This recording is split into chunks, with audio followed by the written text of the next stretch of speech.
오늘도 이곳에 함께 모여 하나님께 예배드리고 계신 여러분 모두에게 우리 주님의 은혜와 평화가 넘치시기를 바랍니다.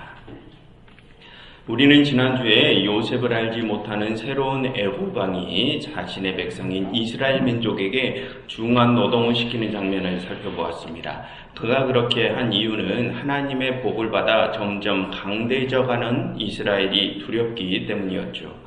그래서 그는 이스라엘에게 복고성을 짓는 중노동을 시킴으로써 이스라엘을 견제하려 했습니다. 하지만 그의 의도와는 다르게 그러한 중에도 이스라엘은 하나님의 은혜로 더욱 강성해져 갔습니다. 이스라엘의 번성을 막기 위한 바로의 계획이 실패로 돌아간 것이죠. 그래서 오늘의 본문으로 넘어와서 바로는 이스라엘의 번성을 막기 위한 또 다른 계책을 꾸밉니다. 그 방법은 이스라엘의 남자아이의 탄생을 막음으로써 이젠 직접적으로 이스라엘의 인구를 제어하려는 계책입니다. 그렇게 바로는 지난주에 이어 하나님의 구원사역의 두 번째 반란을 일으킵니다. 먼저 오늘 본문의 줄거리부터 보겠습니다. 애굽왕은 시브라와 부아라는 두 명의 이스라엘 산파를 불러서 그들에게 이렇게 명령합니다. 너희가 이스라엘 여인들의 해산을 도울 때 만약 남자아이가 태어나면 그들을 모두 죽이고 딸이면 살려두라 합니다. 하지만 그 두 산파는 하나님이 두려워서 그 애굽의 왕의 명령을 따르지 않고 이스라엘에 태어난 남자아이들을 살려줍니다. 그러니 애굽 왕이 그들을 다시 불러서 너희가 왜 이같이 남자아이들을 살렸느냐며 그들을 추궁하죠. 그러니 그들은 이스라엘의 여인들은 애굽 여인들과 같지 않고 몸이 건장해서 자신들이 도착하기도 전에 이미 아이를 낳았습니다 라고 대답을 합니다. 그렇게 두 산파는 위기를 모면합니다.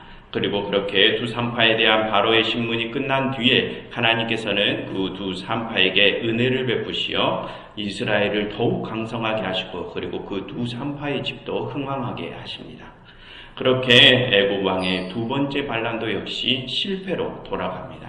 그래서 화가 난 애굽 왕은 자신의 모든 백성에게 이제부터 태어난 애굽의 모든 남자아이를 다 나일강에 던지라는 끔찍한 명령을 내리며 오늘의 본문이 마무리됩니다. 그처럼 오늘의 본문은 애굽 왕이 이스라엘의 번성을 막기 위해 이스라엘의 갓 태어난 남자아이들을 죽이려 하는 이야기입니다. 그럼 그러한 내용이 또 어떠한 메시지를 가지고 있는지 지금부터 자세히 들여다보겠습니다. 여러분, 지난주의 내용을 기억해 보시면 거기서 바로는 자신의 백성의 번성을 두려워하고 그것 때문에 자신의 백성을 적대시하는 등 그런 자꾸 역설적인 모습을 보여주었죠. 그가 그렇게 역설적인 모습을 보였던 것은 그가 참 지혜를 가지신 하나님을 알지 못해서 하나님의 구원 사역에 대한 삐뚤어진 시각을 갖게 되었기 때문이라고 했습니다. 그런데 오늘의 본문에서도 그는 계속해서 그렇게 자신 스스로를 무너뜨리는 역설적인 행동을 합니다. 여러분, 지난주에 그는 이스라엘을 굴복시켜서 자신 밑에 두려고 했었죠. 그런데 15절을 보시면 바로는 자신의 다음 계획을 실행시키기 위해서 자신이 노예로 삼으려는 그 이스라엘 사람들 중 사회적 지위가 가장 낮은 축에 속하는 산파들을 불러서 그들과 직접 이야기를 나눕니다. 여러분, 지금 이러한 상황은 사실 있을 수 없는 상황입니다. 우리나라로 예를 들면 당시에 조선시대에 우리나라 임금이 노비들의 산파들과 직접 대화를 나누는 상황이기 때문입니다. 그래서 지금 이 상황이 의미하는 바는 이스라엘을 노예로 삼아 자신을 높이려 하던 바로가 스스로 그 노예들과 동등한 자리까지 낮아져 버렸음을 의미합니다. 참 역설적인 이야기죠. 그리고 또 이 15절을 보시면 이 이스라엘의 두 산파는 이름이 있지 않습니까? 그런데 지난주에 바로는 어땠습니까? 바로는 이름이 없었습니다. 이스라엘의 두 산파의 이름은 이 출애굽기라는 책에 영원히 남아있게 되고 또 바로의 이름은 이 책에 남아있지 않습니다. 여러분, 그것은 다른 이들을 불복시켜 이 세상에 가장 큰 힘을 차지했던 이의 이름이 영원히 사라져버리고 가장 낮은 가장 노예 계급에서 가장 낮은 신분을 가지고 있는 두 산파의 이름이 영원히 사람들의 기억에 남게 됐다는 의미를 가집니다. 그럼 여러분, 그 두 산파의 이름은 왜 그렇게 영원히 남게 되는 것일까요? 사람들의 기억에 영원히 남게 되는 것일까요? 다음 16절과 17절을 보시면 그들은 하나님을 의식해서 바로가 갓난 아이들을 죽이라고 시킨 일을 행하지 않았기 때문입니다. 즉 그들은 두 생명을 번성시키라는 하나님의 창조 사역을 위해서 일했기 때문입니다. 그런데 여러분, 그들은 사실 당시 그 상황에서 자칫 목숨을 잃을 수도 있는 상황이었습니다. 왜냐하면 그들은 당대 최고의 힘을 가진 애굽왕의 명령을 받았기 때문입니다. 그러니 그것을 지키지 않는 일은 그들의 목숨 부지를 장담할 수 없는 일이었죠. 하지만 그들은 그 애굽왕의 명령보다 하나님의 명령을 따랐습니다. 그것은 그들의 생명을 건 결단의 행동이었죠. 그랬더니 여러분, 그 뒤에 어떻게 됩니까? 그 두 산파로 인하여 바로의 두 번째 계획이 무너지죠. 힘과 권력이라고는 전혀 없는 아주 연약한 두 여인이 가장 큰 권력자의 계획을 무산시켰다는 것입니다.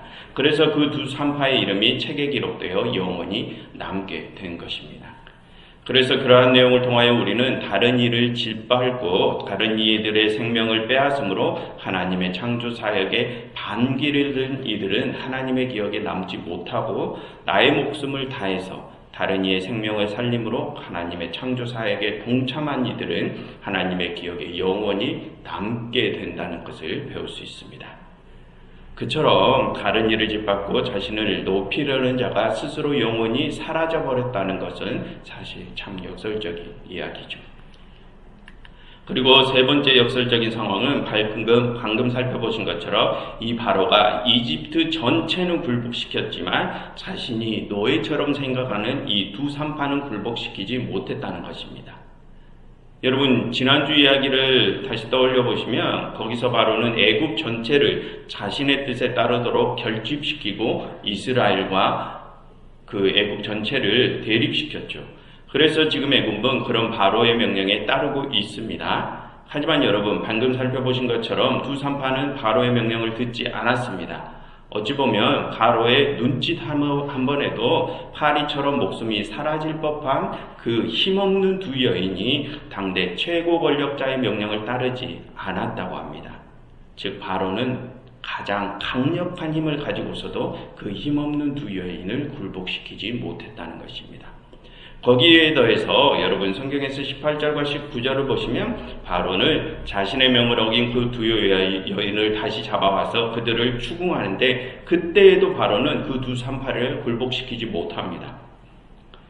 바로는 그 두 산파를 잡아들여서 너희는 왜 그 아이들을 살렸느냐고 추궁을 하죠. 그러니 그 두 산파가 뭐라고 대답합니까? 이스라엘의 여인들은 권장에서 자신들이 도착하기도 전에 이미 아이를 낳아버렸다고 대답을 합니다. 그리고 그 뒤에 그 대화가 갑자기 뚝 끊겨버립니다. 여러분, 그들의 대화가 거기서 그렇게 급작스럽게 끝이 난다는 것은 바로가 그 두 여인의 지혜 있는 대답에 아무런 응답도 할 수 없었음을 의미합니다. 즉, 이 연약한 두 산파의 지혜가 거대한 애굽의 지혜를 압도했음을 의미하죠. 그렇게 애굽 왕은 두 산파를 굴복시키지 못합니다.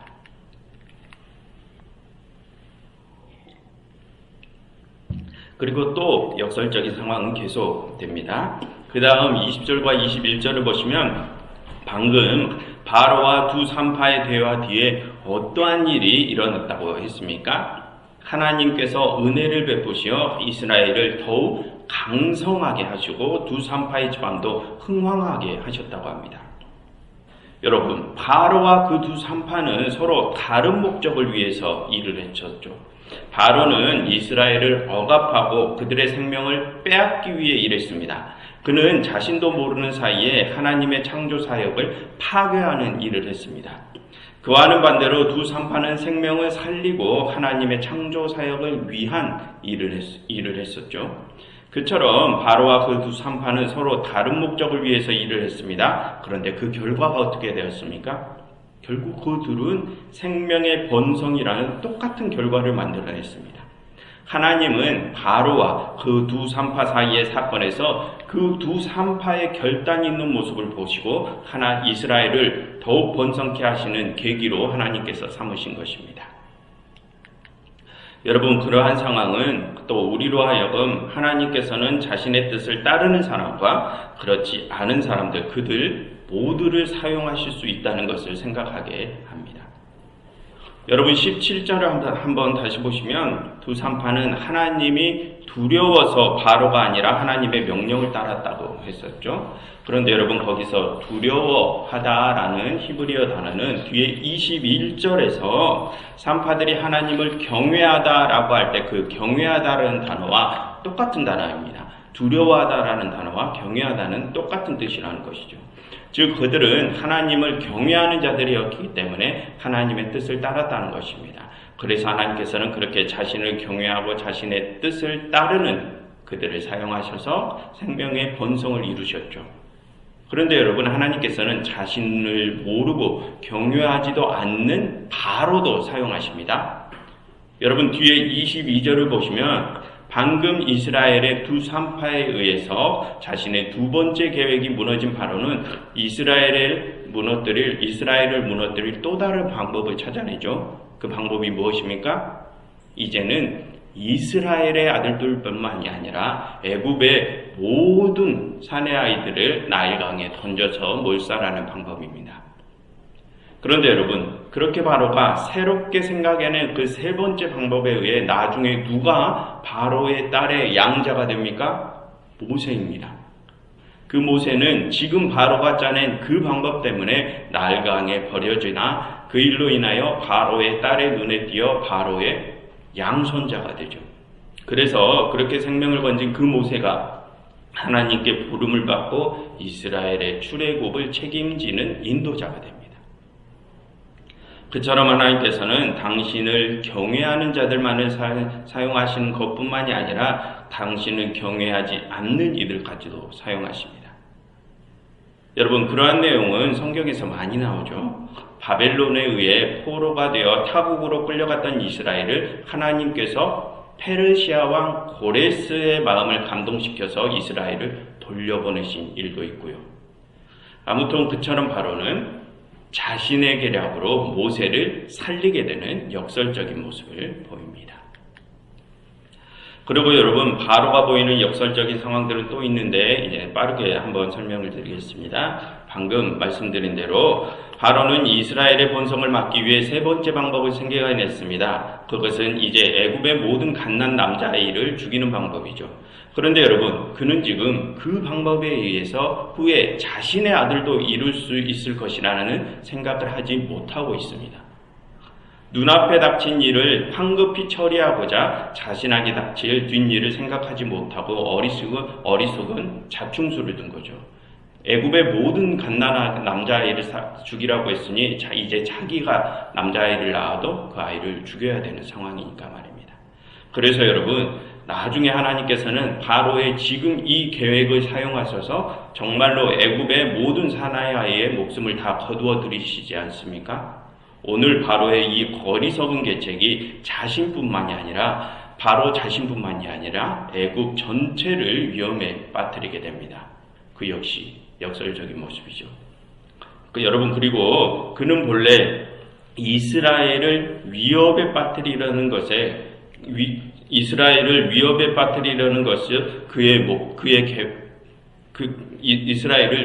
빠뜨리려는 것이 그의 계획이었죠. 그의 목적이었습니다.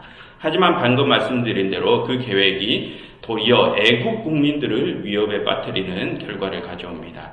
이스라엘을 이용해서 애굽을 부강하게 하려 하지만 반대로 애굽을 이용해서 이스라엘을 부강하게 만들어주는 꼴이 되죠. 그건 역시 역설적입니다. 그리고 마지막으로 역설적인 것은 그가 지금 이스라엘의 생명을 빼앗으려 하는 본래의 이유가 강성해진 이스라엘이 자신들 애굽을 떠날까 봐서 그것을 막으려고 생각해낸 방법이었다는 것입니다. 하지만 여러분, 결론적으로 보자면 그렇게 이스라엘의 생명이 점점 줄어들면 결국 어떻게 됩니까? 어차피 이스라엘이 출애굽을 해서 애굽을 떠나거나 이스라엘의 수가 줄어들어서 결국 애굽에 이스라엘이 남지 않게 되는 것이나 둘 다 마찬가지죠. 즉 이스라엘이 떠나는 것을 막으려고 짜냈던 지혜가 결국은 이스라엘을 떠나게 하는 방법이었다는 것입니다. 그처럼 오늘도 역시 바로는 수많은 역설적인 모습을 보여줍니다. 여러분, 그처럼 오늘 바로가 보여준 그런 수많은 역설적인 모습들을 그가 행한 모든 일들이 다 실패로 돌아갔음을 의미합니다. 그럼 여러분, 그의 모든 일들이 그렇게 실패한 이유가 무엇일까요? 그것은 그가 하나님을 모르는 이기 때문입니다. 그래서 그는 자신도 모르는 사이에 하나님의 창조 사역에 반기를 들었기 때문이죠. 그렇기에 그는 이 세상에서 가장 큰 힘과 가장 큰 권력을 가졌음에도 불구하고 그 힘과 권력을 더 키우기 위해 행했던 그의 모든 일들이 다 실패로 돌아간 것입니다. 그런데 그와는 반대로 여러분, 오늘 본문에서는 자신들의 일을 성공시킨 이들이 있었죠. 그게 누구입니까? 이스라엘의 두 산파였습니다. 그럼 여러분, 그들은 왜 그것을 성공시킬 수 있었습니까? 그들은 하나님을 아는 이들, 하나님을 경외하는 이들이었기 때문입니다. 그래서 그들은 자신들의 생명이 위협받는 상황에서도 세상의 생명을 번성케 하기 위한 하나님의 창조 사역의 뜻을 따랐습니다. 그러니 하나님의 창조 사역에 부합하는 그들의 일은 성공한 것입니다. 그런데 여러분, 오늘 그 두 산파가 이룬 이 성공은 이스라엘의 전체 역사에서 그리고 하나님의 창조 사역과 구원 사역에서 아주 중요한 사건입니다. 여러분, 오늘 그들이 이룬 일은 단순히 그녀 자신들의 신앙을 지키는 일을 넘어서 이스라엘 전체를 살리는 일이었죠. 오늘 그들이 이스라엘의 아들을 살렸기 때문에 후에 모세가 태어날 수 있었고 이스라엘이 출애굽을 이룰 수 있었던 것입니다. 그래서 오늘 이 두 산파가 이룬 일은 단순히 그녀 개인들의 신앙 이야기가 아니라 하나님의 창조 사역과 구원 사역을 이룬 아주 원대한 사건입니다. 그래서 여러분, 이 출애굽기의 저자는 모세와 출애굽 이야기를 하기 전에 이 힘없고 연약한 두 여인이 당시 절대 권력자였던 바로에게 대항하는 이 사건을 가장 먼저 소개해 주는 것입니다. 뒤에 벌어지는 모든 사건들은 오늘 이 두 여인의 결단 있는 행동이 없었다면 이루어질 수 없었음을 말하기 위해서 말입니다. 여러분, 그처럼 이 출애굽기에서 정말 중요한 이야기가 바로 오늘 이 두 산파의 이야기입니다. 그럼 여러분, 오늘 이야기에서 이 두 산파는 어떠한 모습을 보여주었습니까? 그들이 어떠한 모습을 보였기에 하나님께서는 자신의 창조 사역의 중요한 도구로 그들을 사용하시는 것입니까? 여러분, 오늘 그들은 나약하기 그지없었습니다. 여러분, 오늘 그들이 동족 이스라엘을 위해서 무엇을 할 수 있었겠습니까? 또 그들이 당시 절대 권력자인 바로 앞에서 그에게 어떤 의견이나 충고를 줄 수 있는 일을 할 수 있었겠습니까? 그 두 여인이 정치적인 힘이 있어서 바로의 의견에 바로의 의견을 무시하거나 반박을 하거나 할 수 있었겠습니까? 아니면 그 두 여인이 이스라엘 내에서 권력이 있어서 사람들을 동원해 바로에게 반란을 일으킬 수 있었겠습니까? 그 두 여인은 애굽에서도 이스라엘 내에서도 그녀들의 목소리에 아무도 관심을 가져주지 않는 그런 아주 연약한 이들이었습니다. 그래서 여러분, 이 출애굽기가 처음 소개되었을 당시에는 그 유대인들에게 이 두 산파에 대한 이야기는 사실 이야기거리도 되지 못했을 것입니다.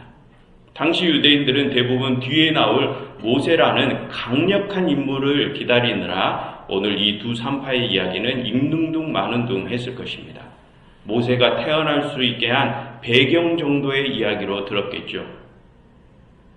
왜냐하면 당시 유대 사회는 철저하게 남성 중심 사회였고 철저하게 계급주의 사회였기 때문입니다.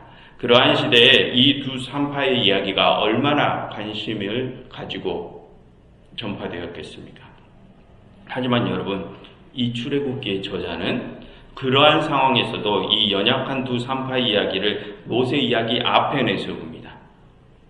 그것은 오늘 이야기가 뒤에 모세 이야기보다 더 중요하기 때문입니다. 그런데 그렇게 중요한 오늘 이야기에서 그 연약한 두 산파가 어떤 모습을 보여주었습니까? 그 두 여인은 대외적으로 아무런 행동도 할 수 없었죠. 그냥 그들은 자신들에게 주어진 일상의 영역에서 목숨을 다하여 하나님의 뜻을 따랐습니다. 모든 생명들이 가장 연약할 수밖에 없는 그 탄생의 순간을 책임지는 그 두 여인들은 자신들에게 주어진 그 자리에서 갓 태어난 그 연약한 생명을 살리고자 하시는 하나님의 뜻을 따랐다는 것입니다. 그래서 이스라엘 민족 전체가 살 수 있게 되죠. 그것은 먼저 그래서 여러분, 우리는 오늘 그들이 보여준 모습을 통하여 다음과 같은 두 가지 중요한 점을 배울 수 있습니다. 그것은 먼저 하나님께서는 그렇게 자신들의 일상의 영역에서 당신의 뜻을 따르는 이들을 사용하신다는 것입니다. 여러분, 방금 말씀드린 것처럼 두 여인은 대외적으로 바로에게 대항하거나 반란을 일으키는 일을 하지 않았습니다. 그들은 그저 자신들에게 주어진 그 삶의 자리에서 이 세상 권력의 명령이 아니라 하나님의 명령을 따른 것뿐입니다. 그런데 그런 그들의 행위가 이스라엘 민족 전체를 살리게 되죠. 그래서 우리는 그러한 내용을 통하여 하나님께서는 그렇게 우리에게 주어진 일상의 영역에서 목숨을 다해 그 하나님의 뜻에 순종하는 이들을 사용하신다는 것을 배울 수 있습니다. 그리고 다음으로 우리가 배울 수 있는 것은 하나님께서는 연약한 이들을 사용하신다는 것입니다.